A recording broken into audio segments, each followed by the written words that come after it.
a ir a tocar el libro. La misión de Jeremías. ¿Ya? Esto lo vemos y ya estaba en la estructura, ¿no? Jeremías capítulo 1, del 4 al 19, ¿no? El primer capítulo. ¿Ya? Colocado en el comienzo del libro que lleva el nombre del profeta, prescindiendo del título general o sobrescrito, ¿no? Que está en el 1 al 3. El texto de Jeremías 1, 4 al 19 es de gran importancia.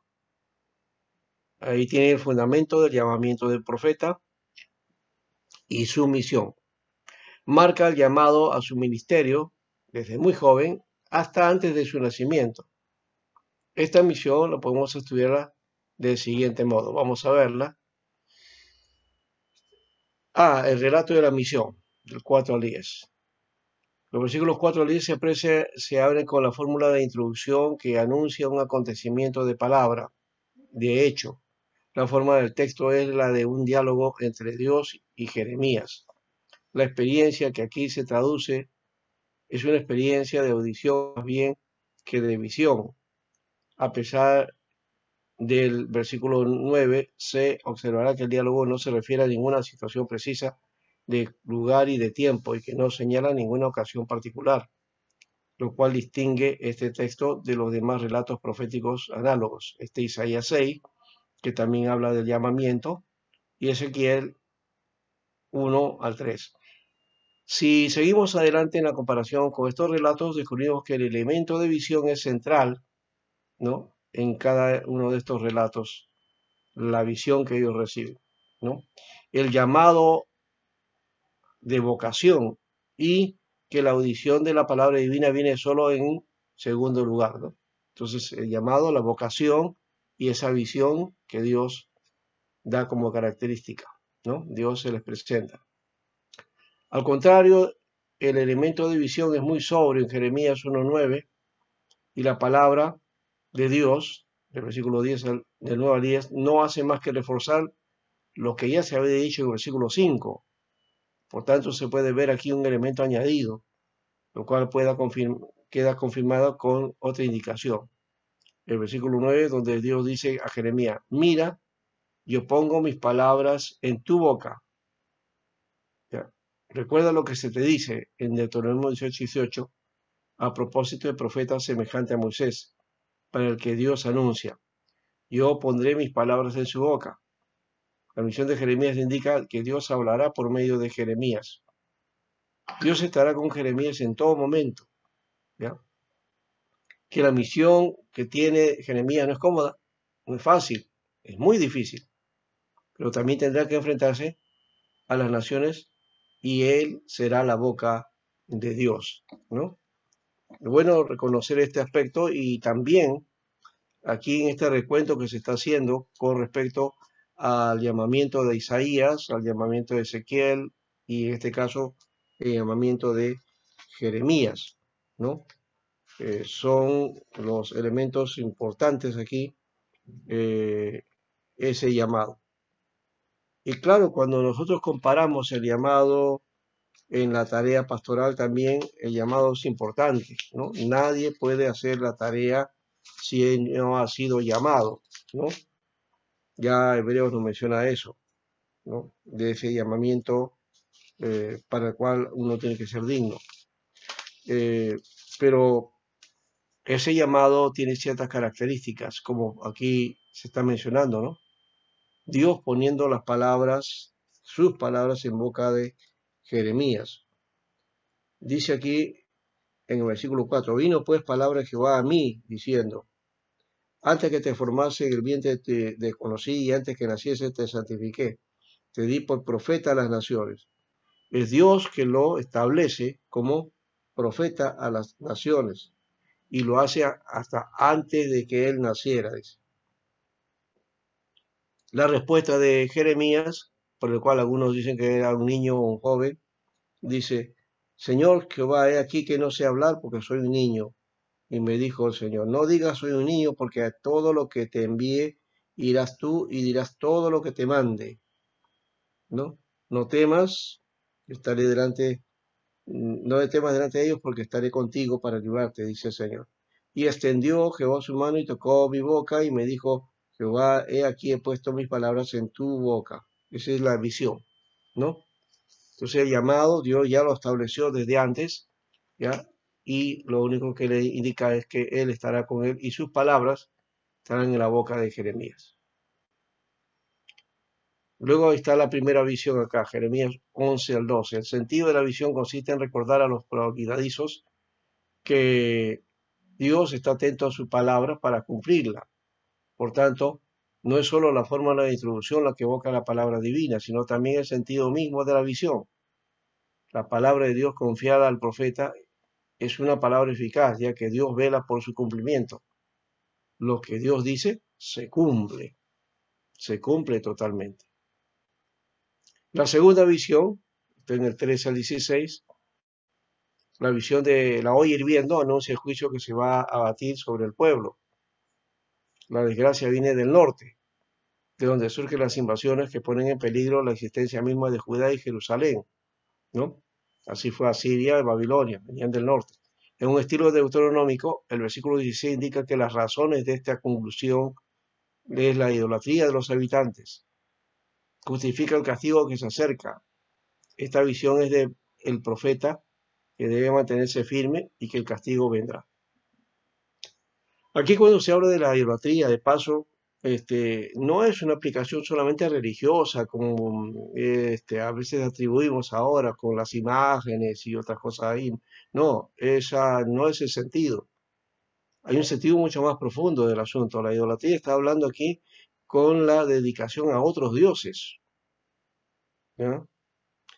Y el permitir de las autoridades que, así como se permitía o aplicaban las diferentes demandas de la ley de la parte ceremonial y el templo, también tenían a la par, ¿no? Su creencia en esos otros dioses. Y el creer en otros dioses ahí tenía la dificultad. ¿Por qué? Porque se suponía que el culto a Dios era único y no a otro. Pero el pueblo se había dedicado también a, sí, a tener a Dios, a Yahvé, pero también tener a los otros dioses. Ese concepto se conoce como enoteísmo. Enoteísmo. Politeísmo, propiamente dicen algunos, no es, pero sí es. El politeísmo es creer en varios dioses. En Israel no es que creían en varios dioses, tenían a un dios, pero también tenían a otros dioses, ¿no? A los cuales también asistían o buscaban, ¿no? Pero consideraban a uno en especial que era el Dios de la nación y a los otros también, por si acaso, ¿no? Entonces, esa figura persistía en Israel y eso los hacía que de paso también abandonaran la ley, no se confirmaban en el Señor, que había deslealtad, ¿no? Y solamente por el neto cumplimiento de los ritos sagrados creían que ellos ya estaban bien, ¿no? Y por si acaso les fallase esto, también se ponían a dar los ritos a los otros dioses, ¿no? Entonces me hace que, recordar a esa frase que decimos de algunas personas que para estar bien con uno y con otro, ¿no? Le dicen, ¿no? Estar bien con Dios y con el diablo, ¿no? Esa es más o menos la figura que se reflejaba en esta situación, ¿no?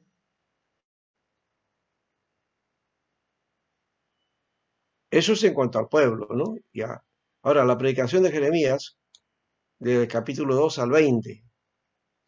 Los oyentes del profeta, el auditorio del profeta era heterogéneo, es decir, no era homogéneo, o sea, no era igual, ¿no? Había diferencias.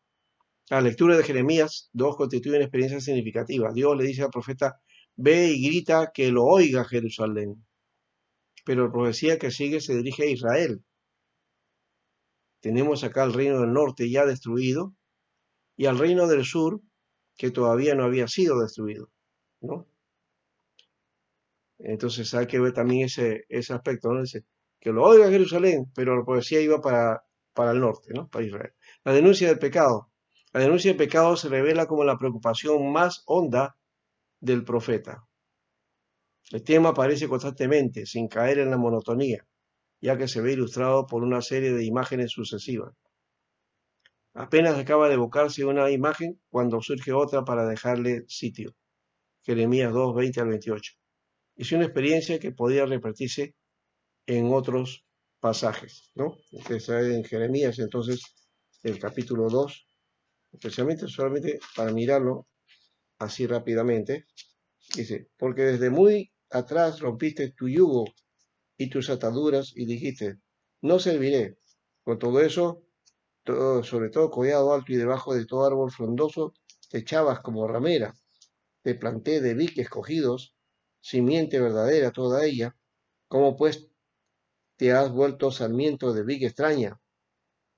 Aunque te laves con lejía de montones de jabón sobre ti, la mancha de tu pecado permanecerá aún delante de mí, dijo Jehová el Señor. ¿Cómo puedes decir, no soy inmunda, nunca anduve a los Baales? Mira tu proceder en el valle, donde conoces lo que has hecho, dromedaria ligera, que tuerce sus caminos, ¿no? Asna montés, acostumbrada al desierto, que en su ardor olfatea el viento. De su lujuria, ¿quién la detendrá? Todos los que la buscaren no se fatigarán, porque en el tiempo de su celo la hallarán. Guarda tus pies de andar descalzo y tu garganta de la sed. Mas dijiste, no hay remedio en ninguna manera, porque a extraños he amado y tras ellos he de ir. Está hablando pues de los dioses, ¿no? Aunque decían, no, a Baal no lo hemos tenido, pero han tenido otros dioses, ¿ya? Eh, Cuando aquí está hablando de la ramera, la prostitución, no está hablando de literalmente de las mujeres de mala vida, que algunos piensan que es así, y que siempre relacionan el sexo, ¿no? No, acá está hablando de esa infidelidad que tenían contra Dios y se iban tras sus amantes, es decir, bajo a los otros dioses, ¿no? Los que les estaba mencionando anteriormente, lo está confirmando aquí el texto. ¿Se da cuenta? Politeísmo. Claro, un politeísmo, una forma de, y sí, pues ya yo tengo a Dios acá, pero también pues, no, tengo otros dioses. No, no, pero a Baal no lo hemos tocado, pues no, a él no, pero a otros sí, se iban entre otros, ¿ya? Y esa figura de la ramera y la dromedaria, ¿no?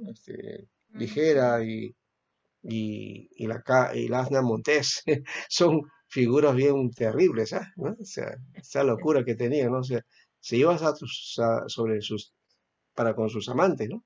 ¿No? En esa figura del sexo, ¿no? De la seducción, está hablando de lo religioso, ¿ya? Algunos cuando leen este texto creen que solamente, no, que hay que tener cuidado con la mujer ajena, que sé yo. Eso no tiene nada que ver con esto. Está hablando de las prácticas religiosas dentro de Israel y las malas prácticas religiosas y de haberse entregado a esas malas prácticas religiosas, ¿no? Bien,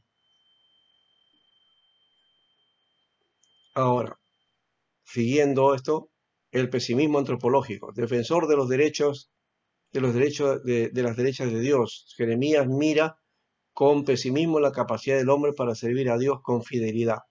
Ese es otro elemento también que creo que está todavía en juego y vigencia, ¿no? Es bien difícil, ¿no? Jeremías es pesimista en cuanto a que el hombre pueda servir a Dios con fidelidad, ¿no? No tiene la capacidad, dice, ¿no? El hombre por tendencia es infiel, ¿no? Es lo que dicen algunas mujeres, ¿no? No, el hombre varón es infiel, ¿no? Su naturaleza es ser infiel y por eso aceptan que el hombre sea infiel, pues, ¿no? Porque esa es su naturaleza. Y algunos hombres creen también eso mismo, ¿no? Creen que sí, ay, es que mi naturaleza, sí, sí, pues yo, es que soy hombre, ¿no? ¿No? Entonces yo soy así. Y no es ese elemento. Cuando Jeremías ve a Israel y al hombre, ¿no? Que no tienen esa capacidad de servir a Dios con fidelidad, es porque su naturaleza está tendiendo al mal. Eso es lo que quiere decir. Y si bien no, yo no acepto la teoría esa de que todos los hombres son infieles, literalmente, o sea, en la vida natural, ¿no? Sí hay tendencia al mal, la tendencia al mal, tanto del hombre y de la mujer, ¿verdad? O sea, el ser humano es tendido al mal, ¿no? Y si no tiene a Dios, pues no tiene la capacidad para ser fiel, ¿no? Eh, fiel a Dios, estoy hablando, ¿no? Fiel a la fe, ¿no? Fiel a sus convicciones, ¿no? Inclusive hasta puede ser infiel a sí mismo, ¿no? Porque asume una posición y después comienza a hacer otra cosa diferente, ¿no? El profeta no cesa de denunciar la obstinación del corazón, ¿ves? La rapiña de la que todos están ansiosos, desde el más pequeño hasta el más grande, porque así es pues el corazón de humano, ¿no? La mentira, la calumnia, la injusticia con el prójimo, tales son algunas faltas que se denuncian, ¿no? Y fíjense eso, mentira, calumnia, injusticia. ¿Mm? Eso es lo que está a la orden del día hoy en nuestra nación. La mentira en las noticias, en los periódicos, en la radio, la televisión. ¿Mm? La tergiversación de las acciones, las palabras, tú dices una palabra y te las comen y te las tergiversan, te las sacan de contexto, ¿no? Injusticia con el prójimo. Hoy día, fíjense, hoy día vuelve la tercerización de nuevo. ¿Ah? La gente que quiere trabajar, pues ahora pues va a tener que obligarse a trabajar así y en situaciones difíciles, porque la tercerización no te paga bien, ¿no? ¿No? Es un negocio eso, ¿no? Le paga poco al trabajador, pero la empresa gana, ¿no? Con la empresa tercerizadora gana, ¿no? 3, 4 veces más de lo que gana el obrero o el empleado, ¿no? Entonces, eso es injusticia, ¿no? Injusticia contra el prójimo, es atentar contra el trabajador. Eso es lo que está sucediendo y sucedía también en esa época con Jeremías. Claro, no de esa misma manera, pero ya se veía esas injusticias, ¿no? La llamada a la conversión. Aquí está la llamada a lo que se llama la teshuvá, el arrepentimiento. La predicación del profeta no se reduce a la denuncia del pecado, ya que tiene siempre como objetivo la conversión del mismo. O sea, no se trata solamente de denunciar el pecado, sino que se conviertan, que vuelvan a Dios. Si denuncia la ruptura entre Dios y el pueblo, le invita continuamente a dirigirse a aquel en cuyo nombre habla el profeta. En Jeremías 8:4 y 4:1, todo el capítulo 3 es una llamada a la conversión, ¿no? El capítulo 3 especialmente, ¿eh? Vamos a ver.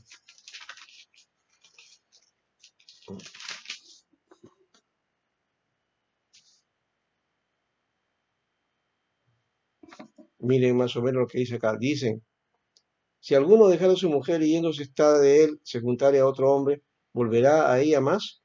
¿No será tal de tierra del todo vacillada? Tú pues has fornicado con muchos amigos, mas vuélvete a mí, dice Jehová. Alza tus ojos a las alturas y ve en qué lugar no te hayas prostituido. Junto a los caminos te sentabas para ellos como árabe en el desierto, y con tus fornicaciones y con tu maldad has contaminado la tierra. Por esta causa las aguas han sido detenidas y faltó la lluvia tardía, y has temido frente de ramera, has tenido, no quisiste tener vergüenza. A lo menos desde ahora no me llamarás a mí Padre, Padre mío, guiador de mi juventud. ¿Guardarás su enojo para siempre? ¿Eternamente lo guardará? He aquí que has hablado y hecho cuantas maldades pudiste. O sea, la denuncia ahí, el pecado, ¿no? Y luego la búsqueda de arrepentimiento acá, ¿no? Vamos a mirar por acá. A ver. ¿Ha resultado justa la rebelde Israel en comparación con la desleal Judá? Ve y clama estas palabras hacia el norte y di, vuélvete, oh rebelde Israel, dice Jehová. No haré caer mi ira sobre ti, porque misericordioso soy yo. No guardaré para siempre el enojo. Reconoce pues tu maldad, porque contra Jehová tu Dios has prevaricado, y fornicaste con los extraños debajo de tu árbol frondoso, y no oíste mi voz, dice el Señor. Convertíos, hijos rebeldes, dice el Señor, porque yo soy vuestro esposo, y os tomaré uno de cada ciudad y dos de cada familia, y os introduciré en Sión. Y ahí viene donde dice, y daré pastores según su corazón que os apaciente con ciencia y con inteligencia. Y acontecerá que cuando os multipliquéis, que crezcáis en la tierra en esos días, dice Jehová, no se dirá más arca de pacto de Jehová, ni vendrá el pensamiento, ni se acordarán de ella, ni la echarán de menos, ni se hará otra. En aquel tiempo llamarán Jerusalén trono de Jehová, y todas las naciones vendrán a ella en el nombre de Jehová en Jerusalén, si andarán más tras la dureza de su malvado, y ni andarán más tras la dureza de su corazón. O sea que el Señor dice, cuando ellos se conviertan, entonces ahí les daré pastores adecuados, ¿no? O sea, guiadores que realmente puedan guiar al pueblo de una manera adecuada. Bueno, ahí está. La parte E, castigo de Dios. El profeta anuncia también el castigo que va a conocer Judá por sus pecados. Dios lo va a visitar, ¿no? Está ahí 8:12 y 9:8. Las prescripciones del castigo son numerosas. Una vez se relacionan con la denuncia del pecado como consecuencia del mismo. Otras se limitan a anunciar la llegada de un pueblo de lengua incomprensible, ¿no? O sea, un invasor. Sin embargo, el castigo no es un absoluto en el pensamiento del profeta, ¿no? Sino que se presenta como una pedagogía destinada a abrir los ojos de los más endurecidos. Esta terapéutica, sin embargo, no sirve de nada, ¿no? Porque no se logra el saneamiento. Desde el más pequeño hasta el mayor. En Jeremías todos los miembros de la sociedad desobedecen a Dios. Jeremías 9:11, Jeremías 5:4-5, Jeremías 6:13. Los profetas falsos también añaden, ese es otro personaje también interesante. Ellos están en la mentira. Los sacerdotes son sus enemigos de Jeremías también. Y los reyes también, otra cosa, ¿no? Entonces, eh, ahí vemos entonces esa condición del pueblo, ¿no? G, las ilusiones. La relación entre Dios y el pueblo se encuentran incluso falseadas por ciertas mediaciones. Ahí está la idea que ellos tenían, el templo, ¿no? La ley, el culto, son las formas mediáticas, las mediaciones que ellos tenían con los que ellos apagaban su conciencia, ¿no? ¿No? Entonces ellos esperaban todo, pero que resulta que eso son ilusorias, es solo actitud religiosa. Entonces, esa actitud religiosa que creían ellos que ya con cumplir es la misma figura que algunos seguramente en su momento creían que cuando iban a la misa ya estaban cumpliendo con Dios, ¿no? Ya fui a la misa, entonces ya el Señor ya me cubrió, ¿no? Esa misma figura a veces la utilizamos hoy día también dentro de las iglesias, ¿ya? Y no hemos cambiado de iglesia, pero no hemos cambiado la actitud, ¿no? Y seguimos siendo esa visión de la visión católica, ha pasado a ser una práctica dentro del mundo evangélico. Eso no debería ser, ¿no? Entonces hay que cambiar esa actitud religiosa, ¿no? Templo, ley, culto, nada que ver, ¿no? Eso me hace acordar una vez que tuve que lidiar un caso muchos años atrás, ya hace casi 30 años, un caso que un hermano que había dividido la iglesia, y había un conflicto ahí, tuve que ir a arreglar esa situación. Y era un anciano el que estaba ahí, anciano de edad. Cuando hablé con él, ¿sabe cuál era su justificación? ¿Ya? Que él decía que había construido el templo, esos ladrillos, las paredes, todo lo que había en el piso, él las había hecho, dice. Y eso es lo que quería defender. O sea, estaba defendiendo su labor, que según él, eso era lo que había hecho para Dios, ¿no? Pero estaba destruyendo la iglesia, ¿ya? Y se aferraba a ese hecho que había hecho un local, ¿no? dedicado a Dios, ¿no? Que inclusive hasta su dinero dio y todo eso, y vivía y lo decía orgullosamente, ¿ya? De que eso era la situación. Yo tengo que decirle que eso no es, esto no sirve para nada, no le sirve, ¿no? Entonces, eso no se lo va a llevar al cielo, ni tampoco se lo va a llevar a decir, Señor, mira, yo hice esto para ti, ¿ah? ¿Mm? ¿Qué le va a decir el Señor? No te conozco, obrador de maldad, ¿verdad? Entonces hay que tener cuidado también, ¿verdad? Bueno, el templo es una de las mediaciones más prestigiosas, ya que es en donde Dios hace habitar su nombre, ¿no? La presencia del templo en Jerusalén les parece a muchos la garantía intangible de la salvación y del porvenir del pueblo. Entonces ya, por el templo, ya estamos salvos, ya, claro, ahí está el templo, esa es nuestra seguridad, decían los, ¿no? Ahí tenemos nuestra seguridad. ¿Dónde está la seguridad? ¿En el bautismo? ¿En la cena del Señor? Una ¿En transformación. nada?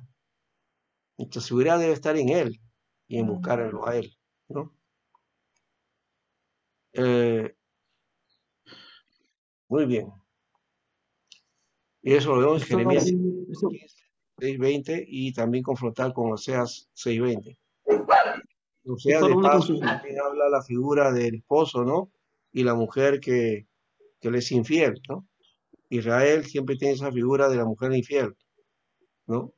Parece algo negativo, ¿no? Poner a una mujer infiel, pero es la figura que Dios utiliza para mirar o hacer ver a Israel su condición, ¿no? No está yéndose contra la mujer en sí mismo. Ahora, para que la ley no sea una ilusión, tiene que transformarse en palabra viva, en el corazón del hombre, de hecho, ¿no? Alguien había puesto una mano, no sé si, Sí, yo pastor Alexis, ¿me escuchan? ya, sí, Pastor, justo de lo que está hablando ahorita acerca del templo. Bueno, yo siempre he escuchado hablar, por ejemplo, ¿no? En la parte del púlpito, en la parte que está en un nivel poco más elevado que el piso común de donde van las sillas, los hermanos sentados, siempre he escuchado decir que en ese lugar en específico, en esa parte, es donde habita el Señor. Incluso he escuchado decir bastante de que no podemos cerrar la cortina del templo porque estamos cerrando la presencia del Señor. O que no te puedes sentar ahí porque ahí habita la presencia del Señor. Eso es, bueno, no sé, no sé qué tanto de correcto es eso, porque estaríamos poniendo santidad a un lugar en específico, pastor, o estaríamos atribuyendo que solamente la presencia de Dios está en ese lugar nada más en específico, esa es una tergiversación, o es que es correcto, es bíblico. sí, es una tergiversación, ¿ya? Y es pura religiosidad, otra vez, ¿ves? Pura religiosidad, ¿ya? Porque Dios no habita en templos hechos de manos humanas, dice la Biblia, ¿verdad? Entonces no es que Dios esté en un templo o que hay un lugar específico más consagrado que otro. No son los lugares los consagrados, ¿ya? La presencia del pueblo de Dios es que consagra el lugar y no al revés. Algunos piensan que el lugar consagra a los que están adentro. Por eso es que no les permiten a algunos estar en ese lugar si no reúnen los requisitos según, ¿no?, las normas de esa iglesia o en ese lugar. Pero eso no es así, porque Dios ha roto eso. Entonces la presencia de Dios no está ahí en una cortina, no está ni en el púlpito, ni está en el altar o en el altillo o donde quiera que le pongan esa figura. Eso es sacralizar el lugar y darle sacralidad a algo y rendirle una adoración a algo. Eso es idolatría. Idolatría, pero así, idolatría, idolatría. Entonces hay que tener cuidado. Esas formas de pensar no deben estar en la iglesia. ¿Mm? Entonces todavía se sigue practicando idolatría. Bueno, creo que eso lo has escuchado en otra iglesia, ¿no? No en la IPCristo P. No creo que en la IPCristo P haya eso. Bueno, recuerdo que una vez, bueno, una vez una hermana dijo eso aquí en mi iglesia. Bueno, sí, yo sí la corregí porque no es bíblico eso. Claro, o de repente vino de otra tradición y todavía estaba guardando esa idea, ¿no? Que Pero sí, es me muy acuerdo repetida que en algunos en un otros punto lugares, adolescente sí, le dijo, sí, dijo sí, que los chicos, reúnense acá en este lugar porque aquí dentro del círculo está la presencia del Señor. Entonces, yo dije, claro. ¿qué está hablando? Dije, Todavía están con la idea del templo o del tabernáculo, ¿no? Donde ahí sí, literalmente la presencia de Dios estaba en el arca, ¿no? En el lugar claro, santísimo. Ya, ahí simbolizaba la presencia, un lugar específico. Pero ahora ya no, ya dice Dios habita en corazones humanos, ¿no? Por Exacto. eso dice, Tu corazón. somos, claro. Entonces, entonces, la iglesia, el templo solamente sería un lugar en el cual los cristianos en comunión se juntan, pues, ¿no? Y para compartir la palabra del exacto, Señor. Pero más que un lugar santo en específico, no lo es, pues no es que toco ya no, yo me sano, pues, ¿no? no, santo debe ser la vida de uno. Y Mm. Claro, nosotros, el templo del Espíritu Santo. Nosotros vendríamos a ser el templo. O sea que el templo es la vida nuestra, ¿no? Bueno, claro, acción. claro. La predicación del profeta Jeremías reviste gran variedad de formas literarias y no se limita a las profecías que responden a una situación concreta. Jeremías, lo mismo que sus predecesores y sus contemporáneos, ¿no? Utiliza otros medios de predicación, en particular las acciones simbólicas y las visiones que dan lugar a una palabra situada. Aquí veremos tres textos, por ejemplo, para dar una idea de la riqueza de la predicación de Jeremías. Aquí vemos esta visión del cinturón escondido y que estaba gastado, ¿no? Jeremías 13, 1 al 11. El otro es Jeremías en el taller del alfabrero, Jeremías 18, 1 al 12. Ese es más común, ¿no?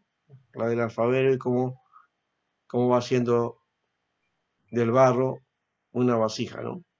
Y luego la 12, esta digo, Jeremías 24. Estos textos demuestran la variedad literaria riquísima de Jeremías y también la capacidad de comunicación que tenía en diálogos y dramatizaciones reales. De esa manera Dios habla al pueblo, ¿no? Entonces, esta es la figura y ya son ilustraciones que usa Jeremías para que el pueblo pueda entenderlo. No es para él, es para el pueblo, ¿no? Y aplica de una manera real la condición de este pueblo.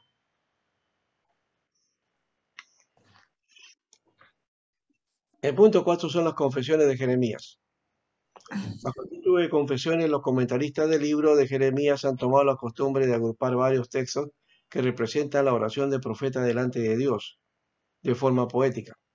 Estos textos, que guardan cierto parentesco con los salmos, permiten descubrir todo el vigor con que el profeta se expresa en presencia del Señor, insertos en la primera parte del libro. Estos pasajes son aquí, capítulo 12, del 1 al 5, el capítulo 15, versículo 10 al 11, también 15 al 21, después el capítulo 17, 14 al 18, después, sí, está Dice, bien, 14, 18, el 18, 19. 19 al 23, 18, 19 al 23 y 20 del 7 al 18, Ujú. ¿ya? El 18 siguientes capítulos, por si acaso, ¿ya? La Ujú. prosperidad de los malvados, Jeremías 12, 1 al 5, el combate interior, Jeremías 15, 20, 10 al 21, los gritos del profeta, Jeremías 17, 14 al 18, el combate de la fe, Jeremías 20, 7 al 18. En estos textos se revela el sufrimiento, la crisis de fe, el hombre que está en disputa por su llamado y que a pesar de su dolor y sufrimiento sigue sirviendo a Dios. Es muy estoico en eso, ¿no? Sufrió mucho. Para servir al Señor, su llamado fue una crisis. Y a pesar de su dolor y de ese sufrimiento, Dios sigue sirviendo al Señor. No se aparta, ¿no? 5. La esperanza de Israel y la alianza nueva. En el corazón mismo del libro de Jeremías descubrimos como una verdadera joya del libro el llamado a la consolación. En él se ofrece un mensaje de esperanza para el pueblo de Israel. Se me hace acordar a Isaías 40, ¿no? Consolados, pueblo mío, consolados. Es fácil comprender que en virtud de las circunstancias trágicas que atravesó el pueblo, las profecías de salvación, tanto aquí como en otros lugares, no solo se hayan agrupado, sino sobre todo releído y completado. En la base de esta obra es posible descubrir una serie de profecías de salvación dirigidos al Israel del norte, que se encontraba bajo el dominio de los asirios desde el año 722 a.C. Uno de los criterios para señalar esta profecía es que se pronuncian para una colectividad a la que se interpela con los nombres de Jacob, Efraín o Israel, ¿no? De hecho, este criterio tiene que ser utilizado con otros autores, ya que Isaías 40:55 utiliza a menudo el paralelismo Jacob-Israel. Isaías 41, 8 y 14, 43, 1, ¿no? Sin embargo, los comentaristas más críticos consideran que Jeremías 30, 12 al 15 y 23 a 24, y también 31, capítulo 31, de 2 a 6 y 15 al 20, constituyen profecías estrictamente jereminianos. Aquí, por ejemplo, ¿no? La restauración de Israel, Jeremías 31, 15 al 20, Jeremías 31, 21 al 22. La esperanza de una nueva alianza, Jeremías 31, 31 al 34.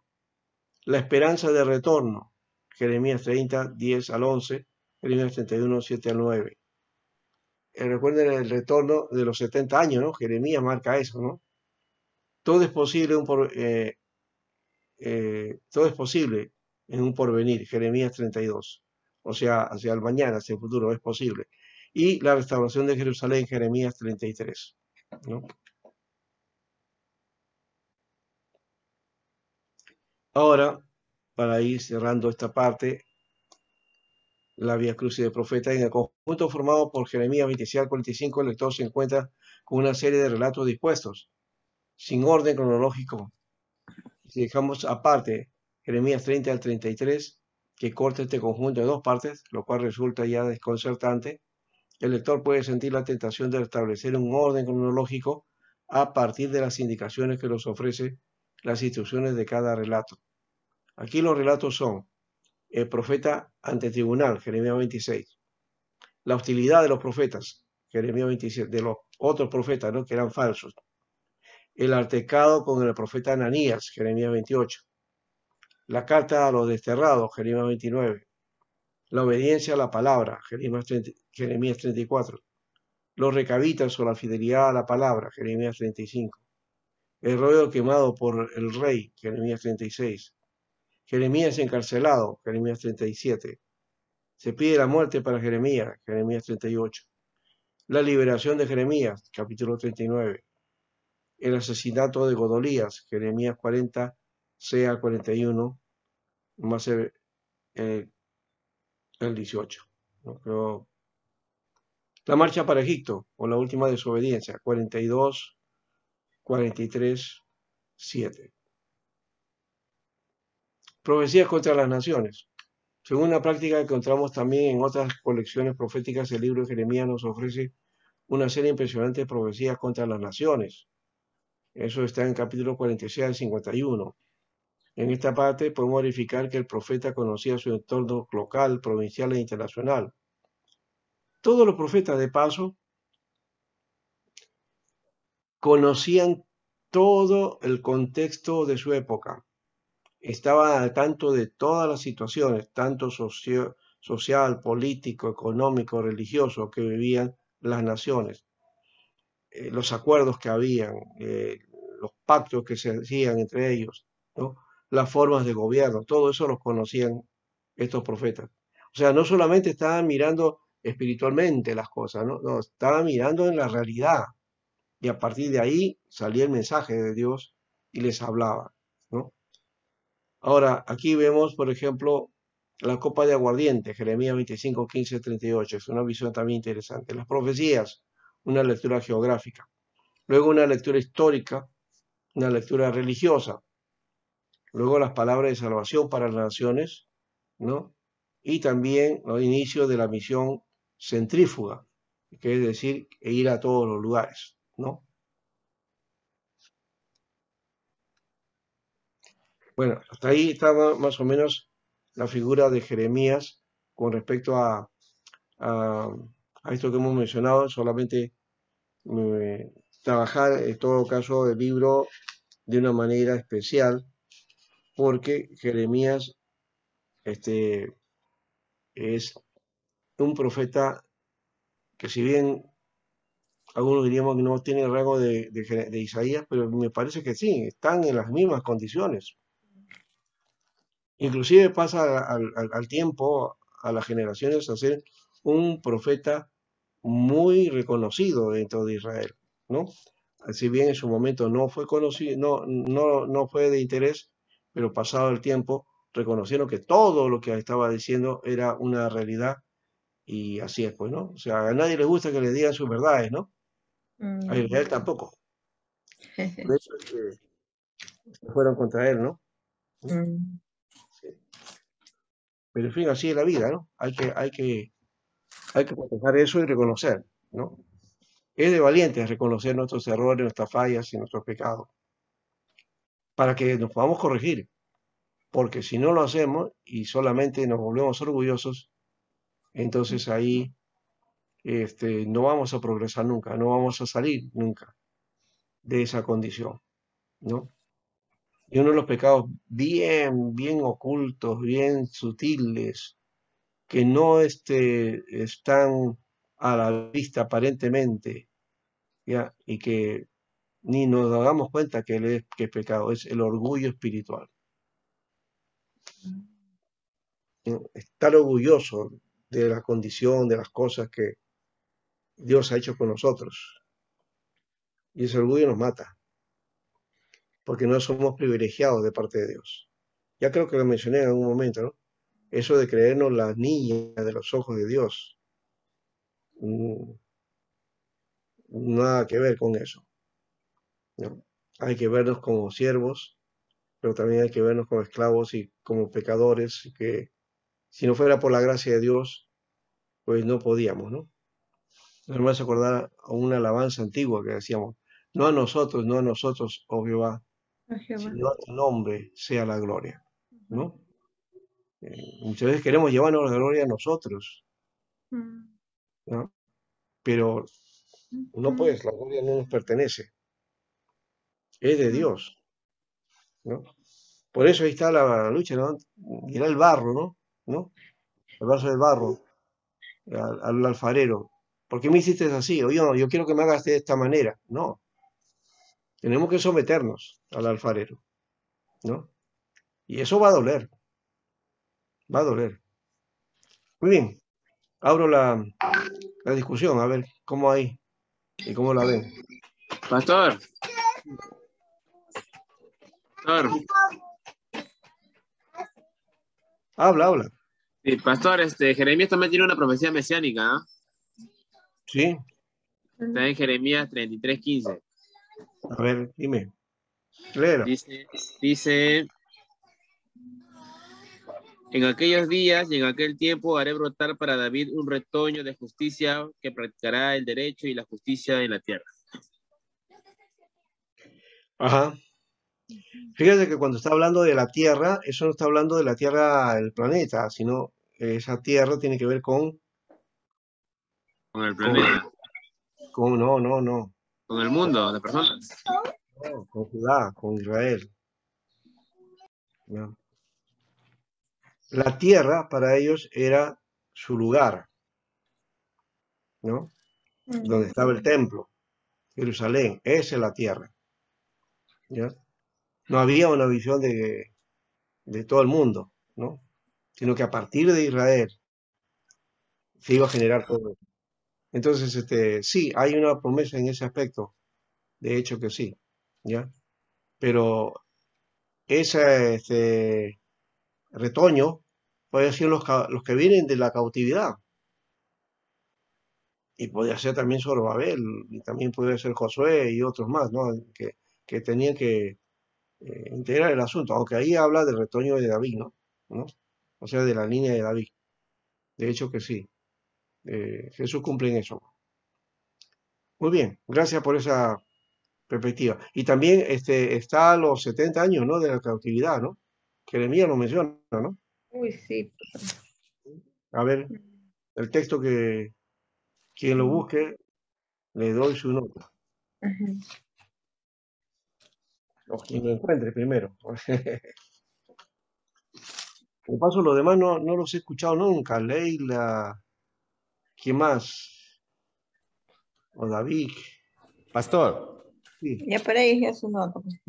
una consulta. Jeremías, antes de ser llamado por Dios, fue sacerdote, ¿no, pastor? No, Digo, Jeremías no era sacerdote, era un joven, según el texto, era joven. Hasta dice que era un niño. O él pastor, se pone en condición de niño. pastor, de acuerdo a la explicación que usted Jeremías está 1. mencionando, ¿no? Aquí, Jeremías fue llamado para advertir a los de las severas advertencias, ¿no? De romper el pacto con Dios a través de la idolatría y justicia. Sí, claro. Era profeta. No fue sacerdote, no tiene esa condición. No. No, yo también leí que había sido sacerdote. No, creo que no hemos dicho eso. No. Me refiero a que leí yo. ¿En dónde?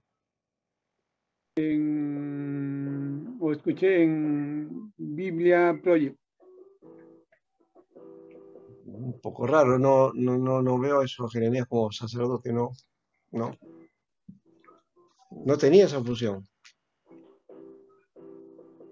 Antes de ser llamado, Pastor, ¿qué debo de buscar? Recién despertaste. Estábamos hablando Fue de hijo del sacerdote Hilcías, pero esa no otra fue cosa. sacerdote. Sí. Ya, y eso lo puede llevar a ser sacerdote, ¿no? No. Ujú. Sí, sí, pertenecía a la familia de sacerdotes que vivían en Anatoc, que venía de Anatoc, ¿no? ¿Sí? Acá, palabra de Jeremías, hijo de Isías, de los sacerdotes que estuvieron en Anatoc, En Jeremías en 1, pero no dice que él era sacerdote. hijo de Hilcías, que era uno de los sacerdotes de Anatok, En Anatoc, sí, el territorio de Benjamín. ya, pero no dice que Jeremías fuera sacerdote. No, El hecho que no dice, no dice. ¿no? Pastor, algo Sí, parecido a Juan del Bautista, ¿no? Su padre Sí. era sacerdote y él no. claro, claro.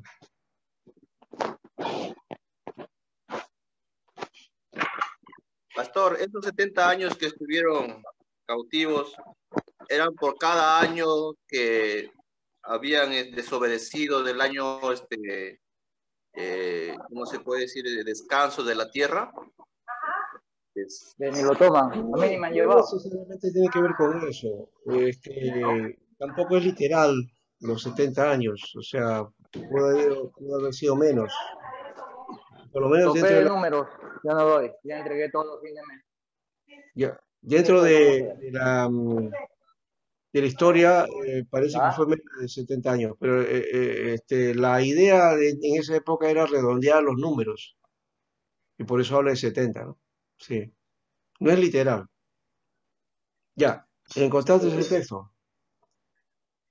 Pastor, Jeremías capítulo 5, en el subtítulo dice 70 años de cautividad. A ver, léelo. ¿5 qué? 5. No lo ha dicho completo, Carlos, ¿eh? Era hacerlo completo y leerlo. Pastor, pero acá en el 1 se dice que Jeremías recibió la palabra del Señor. Mire, ahora en el 5 dice, antes de que nacieres te santifiqué y te presenté ante las naciones como mi profeta. Ujú.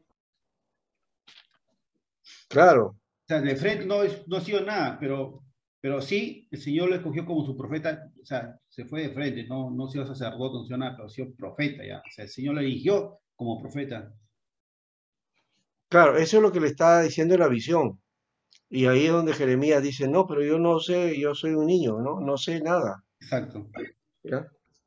Pero ahí está la cosa, el Señor le da la propuesta y sale siendo pues el profeta, ¿no? Esa es su dedicación. Y a tiempo completo. Total. Muy bien. ¿Alguien más? Bien. ¿De los 70 años era? Sí, a ver. El 25. El 25 de pastor. 12. Capítulo. Cuando sean cumplidos 25. 25:12. Ujú. Aquí está. Y cuando sean cumplidos los 70 años, castigaré al rey de Babilonia y a aquella nación por su maldad, ha dicho Jehová, y a la tierra de los caldeos, y la convertiré en desiertos para siempre. Ujú.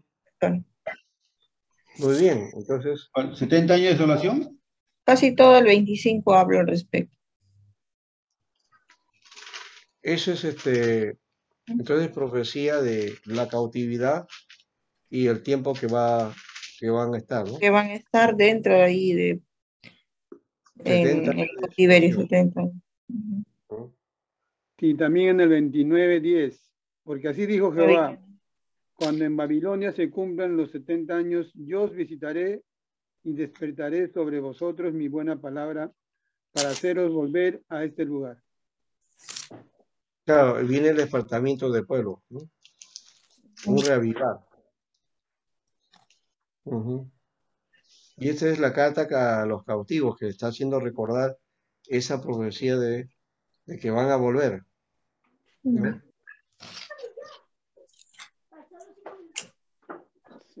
Pero la relación eso de los 70 que estaba hablando, no son 70 años de descanso de la tierra. El descanso de la tierra era en el año 50. Es lo que se llama el año sabático. ¿Ya? Entonces no tiene nada que ver con esa relación.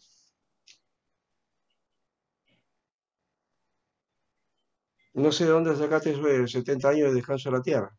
Porque ¿Quién dijo eso, pastor? alguien dijo eso. Alguien lo escuché decir eso. Alguien habló, pero no sé. El hermano creo que se estaba mencionando a los 70 años de cautividad, pastor. Sí, estaba hablando de la cautividad, pero lo mencionó como que en comparación al descanso de la tierra, que no lo hicieron, dice él, según él, que era cada 70 años. Y no es 70 años. Día del Mesías, creo. Cada 50 años. O sea, mejor dicho, cada 49, el 50 era el descanso de la tierra. Muy bien. 49, pastor, pero 7, 7, 20, 21. Pastor, yo lo había escuchado de un pastor que había Esto predicado es de la eso. liberación de la tierra. En el caso de 6 años trabajarla y el 7º año que descanse la tierra. Ajá. Eso es otra cosa. Pero cuando eso, el otro es cuando te devuelves de la tierra. Era Cuando 70 compras años. una tierra hay que devolverla después de El año sabático. un año. Ajá. Pero cuando estaba hablando de 70 veces 7, el 49 años. El último, el 50, era no el año sabático, perdón, era el jubileo. El jubileo. La liberación de No la son tierra. 70 años de descanso, no hay.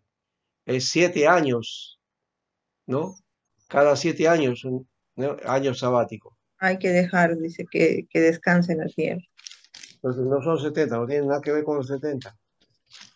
Ah, claro.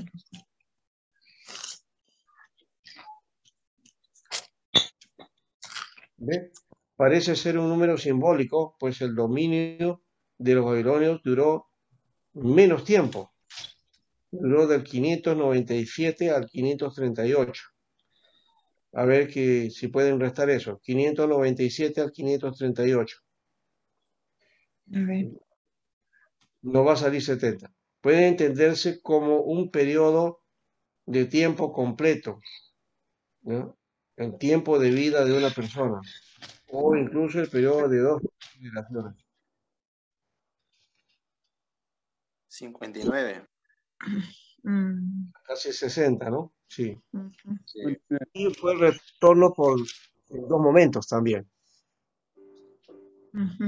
En dos momentos, así que no fue completo. Entonces, en esos dos momentos se cumplieron los 70.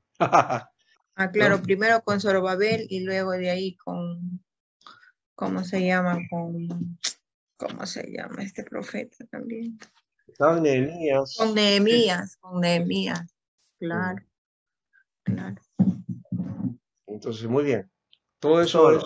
Pastor, este periodo de cautividad del pueblo de Israel pasó en el reinado de Nabucodonosor. No, Ese fue después. a ver. Fue con Parte, Asiria, ¿no? Nabucodonosor, claro, con Daniel ya. Los y asirios. parte de eso, porque parte fue llevado, Daniel fue uno de los jóvenes sabios que fue llevado pues cautivo, ¿no? A Babilonia, a servir al rey, a Nabucodonosor, sí. Y ahí sigue con los asirios, con el rey Darío. Los asirios son los que luchan contra los babilonios y los emplazan, los derrotan. Y ellos comienzan a tomar todo dominio de esas tierras y de las gentes que estaban en esas tierras.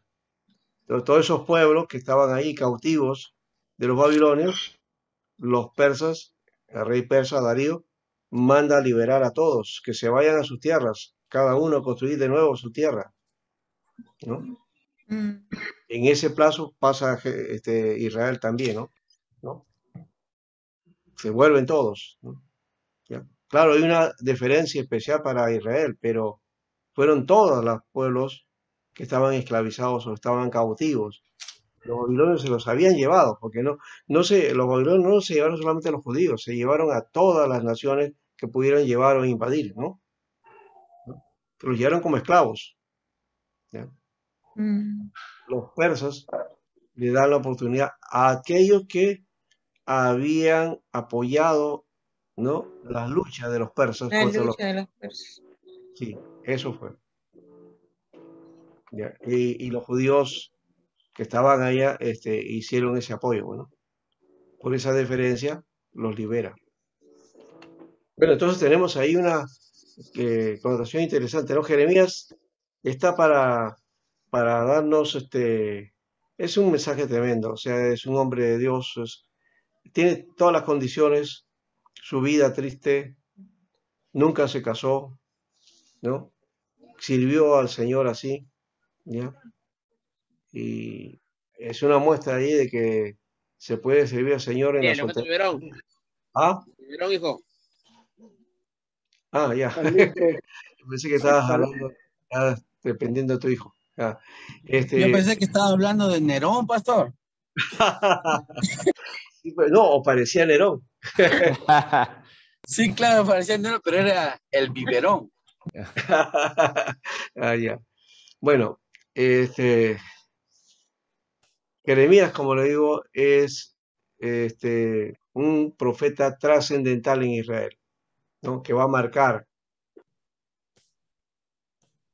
¿no?, el derrotero de Israel y la situación y su comportamiento también, que en el momento, claro, era como una cosa, una desazón, ¿no? ¿Cómo es posible que te entregues, ¿no? ¿No? O que pida que se entreguen al enemigo, ¿no? Es como si una nación invasora viene acá al Perú, se invade nuestras tierras y alguien se levanta y dice, no, entréguense nomás, no luchen, entréguense al enemigo. ¿Qué le dirían? Traidor, ¿no es cierto? Entonces, eso creo que es una cosa sintomática. Es que no se dieron cuenta de la actitud de Jeremías y el por qué estaba haciendo eso. En realidad lo que estaba mostrando él es que por el pecado de Israel, por su condición, su rebeldía, se merecían esa esclavitud, entonces tenían que simplemente someterse porque Dios quería que sea así. ¿Ya? Esa era la mano de los babilonios, era el medio que Dios estaba utilizando. ¿Para qué? Para estremecer a su pueblo, ¿ya? Para que se den cuenta de sus errores. Y de hecho que cuando volvieron, entonces cambiaron, pues. Su actitud fue otra. Ya no fueron los mismos. Y esta vez sí tratan de asumir su posición con Dios. Y ahí nace un monoteísmo férreo también, ¿no? Un monoteísmo duro, fuerte, que llega hasta el primer siglo y hasta nuestros días, ¿no? El judío es muy ligado a eso, por eso es que no creen en la Trinidad, porque ellos creen que eso es idolatría, ¿no? Entonces son férreamente monoteístas, unitarios, ¿no? Así que ahí tenemos una respuesta clara del cómo cambió Israel. Judá ya no volvió a ser la misma. Los que se fueron en cautiverio con los que volvieron tuvieron otra actitud. Y claro, no fueron perfectos porque también después se creó las luchas, los sacerdotes, el asunto del templo, los gobernadores, los jueces, quién iba a gobernar, quién iba a dirigir, las luchas internas, las luchas fue después contra por la invasión de los sirios, por el dominio de los sirios, las luchas de liberación, el volver a dedicar el templo, y luego en medio de eso las luchas internas de quienes van a gobernar y los sacerdotes ambicionando poder, ¿no? Y ahí aparecen los saduceos y el dominio y todo eso. En el primer siglo ya vemos toda esa figura, ¿no? Que Jesús denuncia también, ¿no? Que otra vez habían vuelto a las mismas andanzas, pero ya con otras ínfulas, es decir, el uso del poder, el poder religioso, ¿no? Bueno, ahí estamos entonces. ¿Ya? Es bonita esta historia, ¿no? Bonita en el sentido de que podemos aprender, ¿no? Porque no es bueno tampoco, ¿no? O sea, Jeremías vivió momentos muy difíciles. Ahora, esa es justamente la pregunta. ¿Ustedes les gustaría ser Jeremías? ¿Quién quisiera ser Jeremías? Parece que nadie. Todos quisiéramos ser como Jeremías, pero es Dios el quien... Mucho llora. Mucho llora. Profeta de sentimiento, ¿o quieren no ser como quieren, que quieren casarse, pastor, por eso creo que es. Ah, ya quieren casarse, por eso. Ya. Por eso creo que es. O quieren ser como Isaías en ese caso. Ahí está. Ahí es mejor, ¿no? Alexis hay que meterlo al pozo. Claro. Sí, pues, a Jeremías lo pusieron en el pozo, a Jeremías no, a Isaías Para que no. no se vaya su internet. Pero Isaías, curioso, no hemos tocado eso, pero Isaías, Dios le manda a que haga un acto que parece una cosa extraña, rara y también loca, que vaya por las calles desnudo. A ver, ¿quién me puede encontrar el pasaje que aparece ahí, Isaías, haciendo eso? Desnudo por completo. Como esas personas dementes, ¿no? Que han perdido la mente y que ya pues no se ve la condición y se desnudan, ¿no? Ni el frío ni el calor les interesa. Isaías 23, Isaías 23. Muy bien, ¿quién fue? Salomón. Isaías 23, pastor. Ya, a ver, ¿quién fue que habló? Leo, póngame 30. San Google lo sabe todo. A ver, Isaías 20, léalo. Jeremías 17, creo. No, estaba hablando de Isaías. Porque no de... Isaías 20, pastor, del 1 al 4. Ya. Claro. Léelo, pues. Porque no es 20 y tal. 24. ¿Para qué lo rompes? Del 1 al 4 dice, en el año que vino el Tartán a Asdod, cuando lo envió Sargón, rey de Asiria, y peleó contra Asdod y la tomó. En aquel tiempo habló Jehová por medio de Isaías, hijo de Amós, diciendo, ve y quita el cilicio de tus lomos y descalza las sandalias de tus pies. Y lo hizo así, andando desnudo y descalzo. Y dijo Jehová, de la manera que anduvo mi siervo Isaías, desnudo y descalzo 3 años, por señal y pronóstico sobre Egipto y sobre Etiopía. Así llevará el rey de Asiria a los cautivos de Egipto y los deportados de Etiopía, a jóvenes y a ancianos, desnudos y descalzos, y descubiertas las nalgas para vergüenza de Egipto. Los asirios iban a invadir, ¿no? Y se los iban a llevar así. Es una muestra gráfica, ¿ya? Que Dios manda entonces a Isaías que esté desnudo, ¿no? Y esa desnudez no es solamente de un tiempecito, ¿no? Son 3 años. 3 años, imagínate. 3 años andar desnudo en la calle. Bueno, son las locuras de Dios, ¿no? Pone a Isaías como modelo para ver cómo iban a ser las naciones, iban a ser llevadas por los asirios, ¿no?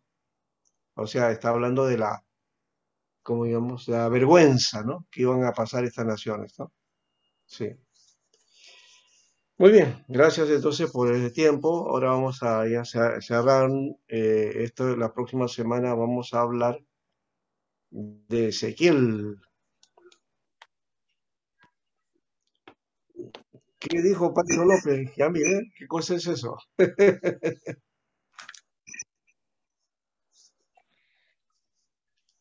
Me falta leer bien, pastor, del 40 al 60 y tantos. ¿Sí, no? Sí, pastor, porque ahí está nuevamente la cautividad de Israel, de Jerusalén, y la cautividad de Judá, sometidos otra vez a Egipto. Quiero nuevamente para leer. Jeremías, ¿no? Sí, pastor, Jeremías. Es que constantemente se va hablando de eso, porque el tema de Jeremías fue eso. Tréguense y que dejen que llevarse acá, vamos a Babilonia, ¿no? Sí. Entonces, habla de la cautividad, vamos allá, pero estaremos 70 años nomás. No, hay otra vez. Sí. Hay otra cautividad más. Ya mire, ¿cómo es eso de qué dijo Pancho López?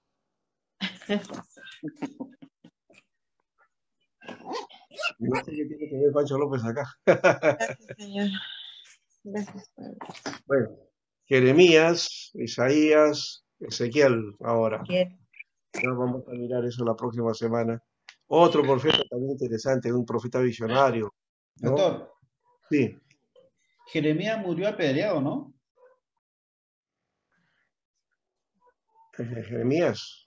Jeremías, digo, murió apedreado. No, creo que no. Que recuerde, no. Voy a revisar acá en todo caso. ¿O lo apedrearon por traición, creo? ¿Lo tomaron así? No. ¿Una traición? No, lo creyeron traidor, sí. Pero a ver.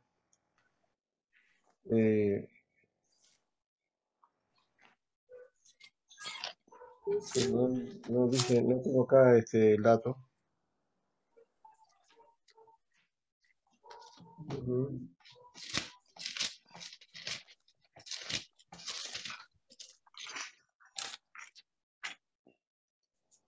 No tengo eso.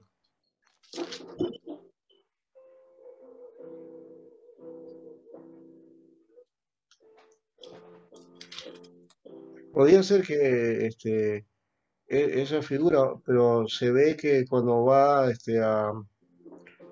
a Babilonia, más bien es cuidado, ¿no?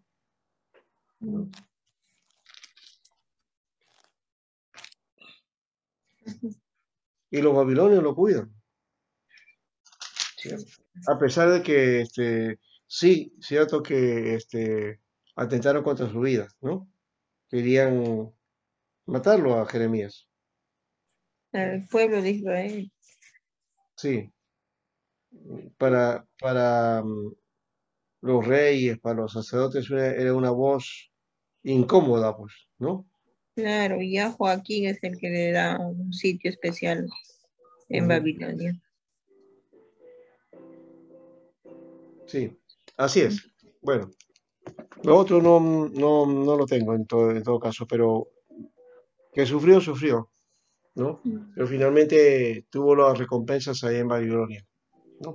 Profe, le dejo como tarea, profe, para que nos digas el No, no es cierto que se quedó en Babilonia, no aparece ahí ninguna apedreamiento, ¿no? El caso de Isaías podría ser, ¿no? Que dice que también dice la tradición que murió aserrado.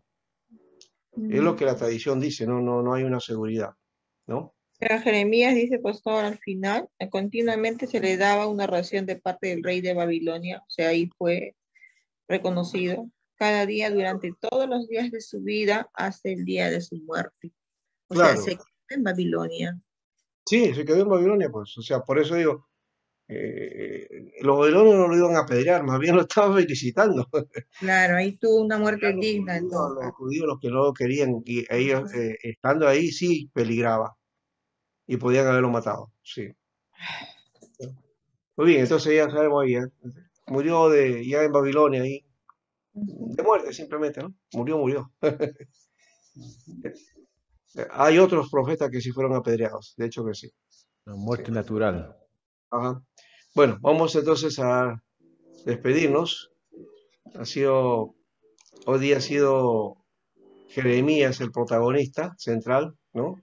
Qué bueno y ojalá que todo esto también lo apliquemos, ¿no? O sea, lo entendamos bien, de una manera, no es solamente la clase, busquemos también más datos, ¿no? Ya saben que los temas tienen que hacerlo. No me están cumpliendo todos con las tareas, ¿ah? Tengo solamente 5 tareas, ¿ya? Y de una, sin contar la segunda que ya me hizo nuestra hermana Aide, ya ha hecho la segunda, ¿ya? ¿Cuál segunda, pastor? No, pues, ¿cuántas tareas eran? Arrancar y arrasar. Eran dos con una posible tercera. Sí. Arrancar y arrasar. También hay una tercera. Sí, pues. Es elección de un tema de uno de los profetas. Ese es Después no digan, hermana, ella tiene la culpa. La elección de un profeta no era la tarea final. Esa era la final, Claro. Dos tareas de resumen. Crucifiquen a la hermana Aide. Explica las tareas. ¿Por qué? Más bien les hago recordar. No, que hay que es a los que no presentan tareas. Si no presentan tareas no van a tener nota, por si acaso, ¿ya? Pastor, ¿cuál es la segunda tarea? Apedreen a la hermana Aide. Ahí está. Arrancar y arrasar, Carlito. Les voy a jalar sus orejas. José Sicre, ¿ya? 2 tareas de José Sicre. Ahí está centrado, ¿ya? Y la tercera es un tema que ustedes busquen, que quieran tocar, de cualquiera de los profetas. Ajá. No, tiene que ser en clase. Yo ya le mandé 2 resumen. ¿En qué página está? ¿En qué página está? Voy a buscar porque tengo un resumen nomás, si no, mándame el otro. El sílabo solamente lo leemos una vez, yo no lo leemos. No nos acordamos para estar en clase. No, pero es que la idea es que ustedes lo lean, lo escriban y también lo tengan para que eso sea de base para que están estudiando y un día lo puedan repasar, analizar y buscar más y ahondar algo más del tema, ¿no? No, sí, pastor. Solamente que debería hacernos en clase a recordar pastor. Pastor. Ahorita. Que la dominical hay que mandar.